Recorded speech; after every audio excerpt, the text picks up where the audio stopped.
Continuação da leitura do livro número 4 de Crayon, As Parábolas de Crayon, leitura amadora por César Guedini.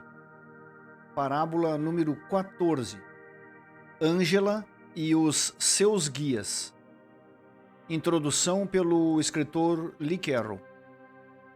Esta é uma das primeiras histórias que Crayon contou e que exemplifica a viagem de uma vida com os nossos anjos guias.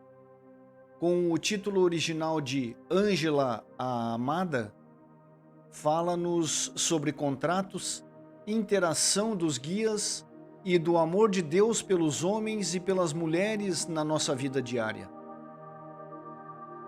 Meus queridos, próximo de vocês e unidos à sua própria essência, há umas entidades que vocês conhecem tão bem como se conhecem a vocês mesmos. São os seus guias. Alguns chamam-lhes anjos ou guias espirituais e são os seus melhores amigos. Dão-lhes apoio nos tempos de alegria e de medo. Foram-lhes atribuídos por toda a vida e amam-vos com loucura. Esta é a história de como tudo funciona, apresentada em verdade e amor para a sua aprendizagem. Era uma vez 3 anjos. Juntos foram convocados para uma grande reunião na qual se traçava um plano para criar um planeta de livre arbítrio. O universo necessitava de uma situação na qual certas entidades deveriam ser deixadas sozinhas para que procurassem o seu nível de vibração, a fim de que o universo, todo o universo, pudesse medir os resultados ao fim de algum tempo e saber como proceder. Esta, portanto, tornou-se a mecânica de uma maravilhosa experiência de amor, e a palavra experiência utiliza-se aqui com o máximo sentido honroso. Ângela, um dos anjos, sentia uma especial curiosidade pelo novo planeta. Escutou o plano e disse: "Este é verdadeiramente um acontecimento digno de ser honrado. Gostaria de tomar parte dele." Os seus amigos também decidiram participar e, embora tenha sido preciso muito tempo de preparação em termos humanos, em tempo universal, que se encontra no agora, aconteceu tudo muito rapidamente até ter chegado o momento da reunião de planificação. E foi assim que Ângela, os seus amigos, assim como aqueles que os rodeavam, que também tinham decidido participar, passaram a fazer parte do grande acontecimento. Sentaram-se e fizeram grandes contratos para si mesmos, porque o plano era que cada um deles se encarnasse num novo planeta e que, enquanto estivessem nele, a sua verdadeira identidade ficasse completamente escondida para eles, para que as suas provas interactuassem, fossem trabalhadas. Planificariam coletivamente as experiências que deveriam enfrentar. Assim, Ângela e os seus amigos passaram muito tempo planificando estas coisas. Esses planos e contratos eram complexos, porque implicavam muitas outras entidades para além dos amigos de Ângela, todas elas cooperando com a planificação, e todas elas preparando muitas provas para si mesmas também. Uma vez estabelecidas as lições e as provas, chegou o momento da ação. Muitas das entidades relacionadas com a planificação deslocaram-se em primeiro lugar para a Terra. No momento adequado, também Ângela e os seus 2 amigos foram juntos para o planeta. Ângela tinha planejado com os outros que viria na forma de ser humano feminino. Além disso, o plano incluía que ela tivesse a oportunidade de lidar com um pai que a maltratasse, e a entidade que fazia de seu pai tinha aceitado representar esse papel. Ângela devia também levar um pesado karma, posto que dos 3 que tinham decidido vir, Ângela tinha o atributo de um ciclo de tempo longo, o seu atributo universal, de modo que seria um humano perfeito com o karma pesado. Também se planificou que no seu 13º ano surgisse uma prova para Ângela, quer dizer, que perdesse a sua mãe. A entidade que faria sua mãe ajudou na planificação e esteve de acordo em ter presente este atributo. Um pai que a maltratava e a morte da mãe eram atributos muito duros para um pequeno ser humano, e isto foi preparado adequadamente no plano geral.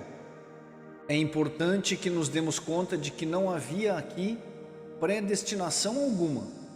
Estes eram os desafios para Ângela e a sua família humana. Aqueles que viriam e haviam de cumprir os desafios mais pesados à sua volta, faziam-no por escolha e por um acordo prévio. Cada um deles tinha a opção de se incorporar ou sair do plano segundo o seu desejo, uma vez fazendo parte da Terra. Portanto, as janelas de oportunidade que criariam estas coisas estabeleciam-se por acordo. As provas eram aquilo que os humanos fizessem com cada oportunidade. Liberdade total de ação era a opção de cada um dos humanos. Ir através do plano ou não. E assim foi que Ângela nasceu um dia no plano terrestre, e os dois anjos que eram os seus melhores amigos universais juntaram-se a ela como seus guias terrestres, invisíveis, mas junto dela para manter o equilíbrio da energia, enquanto estivesse biologicamente viva. Estavam ao seu lado a cada passo. E assim, Ângela nasceu como um ser humano no mês de setembro. O plano seguia o seu curso e as condições do seu karma, e o karma do grupo que a rodeava manifestava-se no momento correto. Com efeito, o seu pai representou o papel planificado, porque o seu karma era que a maltratasse. Assim o fez, proporcionando com toda a sua sabedoria astral o desenrolar dos atributos kármicos de Ângela. Este foi um tempo de prova para a criança Ângela. Pôde recordar como se escondera no armário, esperando que seu pai não voltasse a casa nesse dia, sentada na escuridão, tremendo com medo do que se pudesse passar. O pai chegou na casa e atravessou-a como uma tempestade, embriagado e irado, até encontrar o seu esconderijo pequeno e escuro. E aquilo que se seguiu não foi nada agradável para Ângela, e criou uma energia que continuou com ela pelo resto da sua vida. Lembrava-se do modo como ele cheirava, do som, de como era o medo. Ângela recebeu a impressão do selo de uma criança maltratada naquela noite e noutras noites ao longo do tempo. Ângela viveu estas situações, terminando por se confrontar aos 13 anos com a morte da mãe. Ângela estava fora de si, sem saber o que fazer a partir daquele momento. Sentia-se abandonada por todos. Fugiu e foi para o bosque, sentando-se num tronco de árvore durante muito tempo, chorando com aflição por ser uma criança com a carga de um adulto.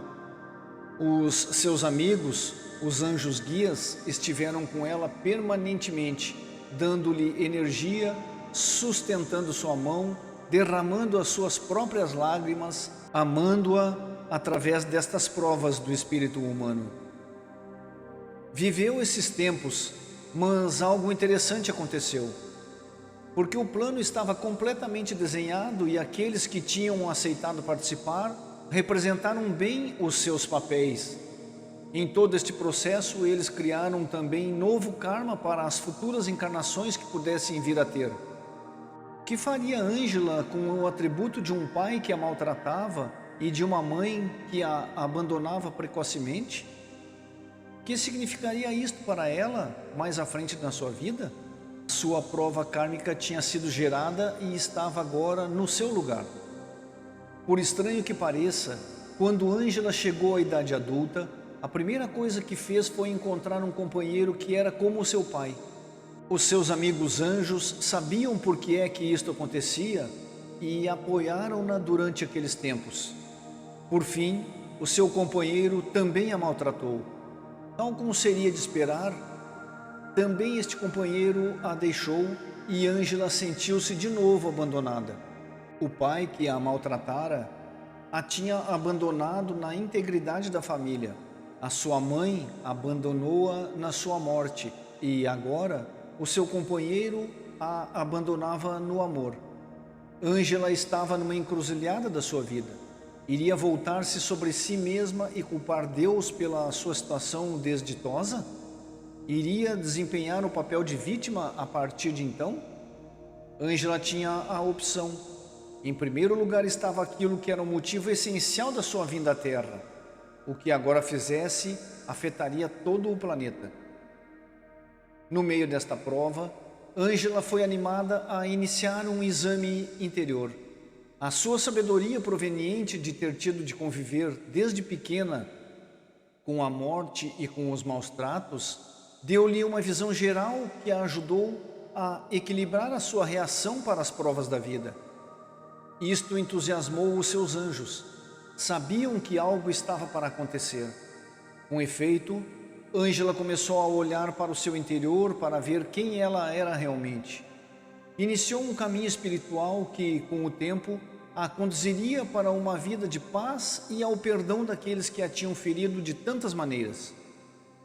Neste processo, o seu karma esvaeceu-se e Ângela elevou a sua vibração, o que teve influência em todos os seres humanos em todas as partes do mundo.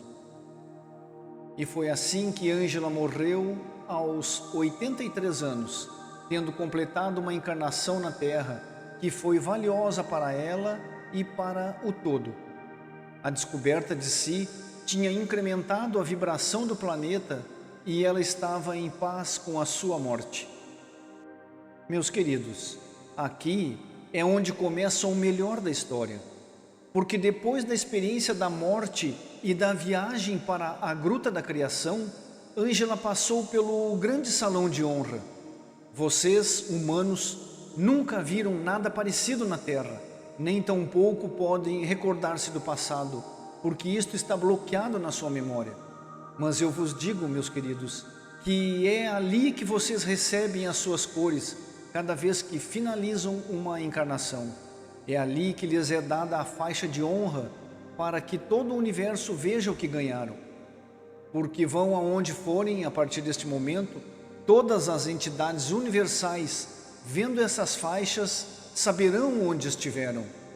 E este planeta de livre-arbítrio em que estiveram como voluntários, será recordado e honrado para sempre.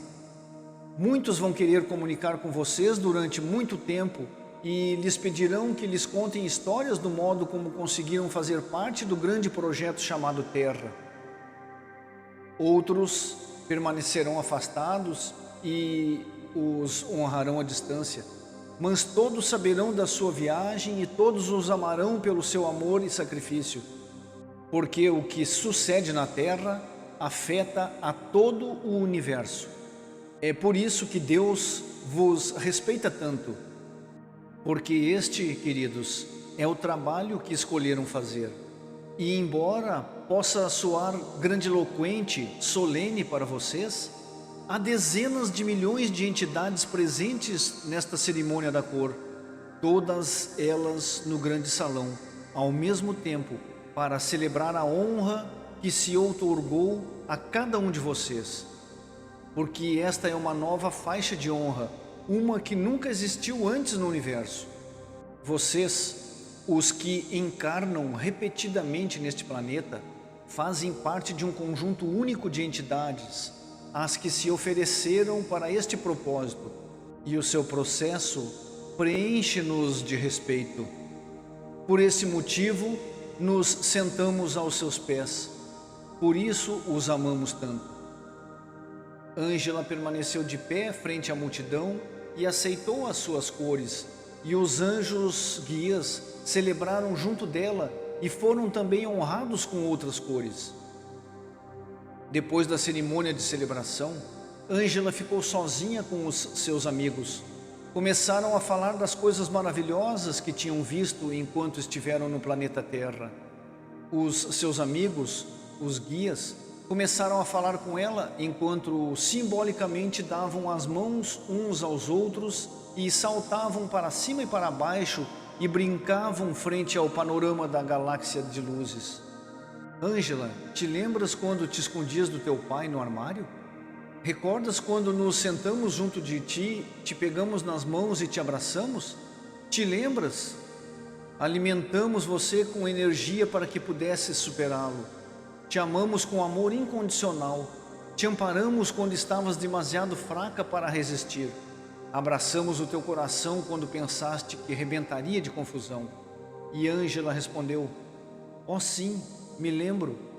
Queridos amigos, obrigada pelo vosso amor. Lembro-me muito bem, sim. Ângela, perguntaram-lhe, te lembras quando morreu a sua queridíssima mãe, que te sentaste no tronco de uma árvore no bosque, sozinha, e perguntava a ti mesma o que te traria a vida, aonde irias e o que ia te acontecer no futuro? Te lembra que nos sentamos junto de ti, então, e te demos as nossas mãos, e te demos energia, e te amamos? Te lembras das nossas lágrimas e do nosso partilhar da tua carga? Te lembras? E Ângela disse: ah, sim, me lembro sim. E os seus amigos perguntaram-lhe: Ângela, te lembras quando celebramos o teu casamento? E que contente estavas nesse tempo da tua juventude? Recordas da tua alegria e da tua felicidade de então? Pegávamos a tua mão e te abraçávamos, enviávamos energia e dançávamos contigo. Te lembras?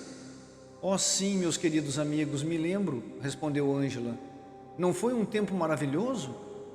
E de repente Ângela, imóvel, disse preocupada: através desses tempos, meus amigos, nunca agradeci a sua presença nem uma só vez. Nunca lhes disse que os apreciava. De algum modo eu sabia que estavam ali. Vocês são os meus melhores amigos, mas nunca vos disse o quanto vos quero bem. Os seus amigos responderam: Ângela, por favor, recorda que estavas na dualidade do humanismo, te encontravas no espaço sagrado da aprendizagem, estavas no meio das provas do teu contrato. Não te censures, porque eras e és magnífica. A celebração que acabamos de viver honra a viagem e o esforço. Não há fracasso nos teus olhos, só admiração pela viagem. Ângela compreendeu a verdade das suas afirmações, mas ainda havia algo dentro dela que a fez dizer: há outra coisa a fazer. Então, com o total acordo dos que a rodeavam, acrescentou: vamos fazer de novo. Voltemos à terra, e desta vez, talvez desta vez, eu vos veja e saiba quem vocês são. Não será maravilhoso?